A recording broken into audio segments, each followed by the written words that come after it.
tentang bagaimana tata cara mengkafani sesuai dengan tuntunan dari Rasulullah Sallallahu Alaihi Wasallam. Dan sebagai mukaddimah ini mengingatkan kembali bahwasanya yang perlu kita persiapkan di dalam mengkafani itu sebetulnya tidak terlalu banyak sekali ya. Walaupun memang kalau kita beli biasanya di tempat-tempat penjualan perangkat jenazah itu biasanya sudah sudah lengkap ya.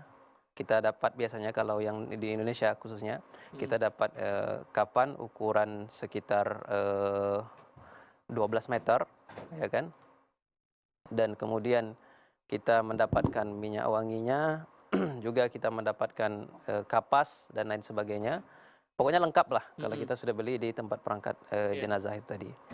Nah tapi sebenarnya yang dibutuhkan itu pertama kain kafannya sendiri ya. Ukuran kain kafan sejatinya itu adalah sesuai dengan ukuran si mayit.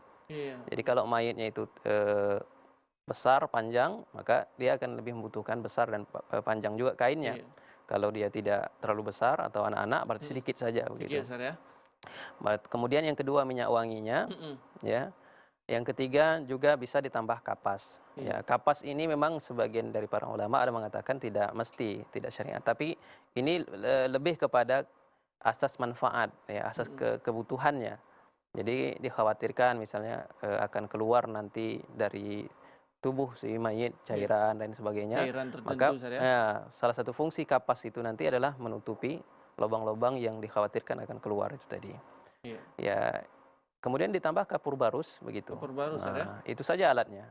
Kalau kita ini ada jari ya, jari ini sebetulnya fungsinya nanti untuk memindahkan jenazah dari tempat pemandian ke tempat pengkafanan, di mana nanti di situ jenazah yang dibawa tadi itu tidak boleh terbuka. Ya, jadi itulah fungsi jari itu, kita akan coba praktekkan nanti gitu. Ya. Iya. Demikian. Ini kan kita melihat ada minyak wangi juga ini. Terus ada cotton bud ini juga ini. Iya, iya. Ini kira-kira untuk apa ini?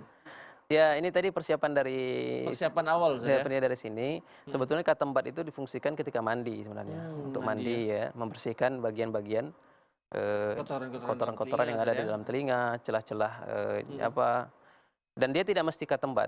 Ya bisa juga dengan sobekan-sobekan kain. Biasanya kalau kita kain kafan itu bisa disobek-sobek sedikit, ukuran kecil, itu bisa digunakan untuk mencuci telinganya, membersihkan telinga, membersihkan hidung, termasuk untuk mensiwakkannya juga bisa pakai potongan-potongan kain kafan yang kecil-kecil begitu. Iya. Terus kita ini saat tadi kita berbicara tentang ukuran misalnya. Apakah ukurannya itu harus pas badan aja atau harus kita lebihkan? Ini dia ya, ini sebagai penjelasan. Biasanya kalau kita beli di toko-toko perlengkapan jenazah itu, dia ada dua tipe. Ya. Ada yang standar Indonesia yang makmul, dan saya kira nanti yang kain sama kita ini yang standar Indonesia ini. Standar saya. Ya. Itu ukurannya itu, ukuran lebar itu sama semua dibuatnya. Ya, panjang itu sekitar 12 meter, bisa dibagi 3 sama orang. Ya kan, karena 3 lapis kalau untuk laki-laki. Lebarnya ini yang sering bermasalah.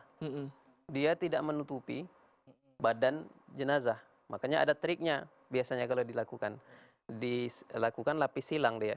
Nanti kita contohkan lah prakteknya lapis silang. Nah, sebetulnya ada tipe yang kedua kalau kita bisa pesan di tempat penjual itu, untuk lebarnya ini yang sering bermasalah. Jadi kita minta lebar yang ideal itu kalau perut si mayit misalnya, ukuran di badan ya. Kalau badan si mayit misalnya lebarnya kita katakan 50 cm misalnya gitu. Maka dia dibuat 3 kali itu. Artinya 150 cm lebarnya. Kalau dia misalnya lebarnya 60 kali 3 berarti 180. Nah, itu tujuannya supaya setiap lapis kain tadi bisa menutupi si mayit begitu. Baik, Ustaz. Masya Allah. Mungkin kita langsung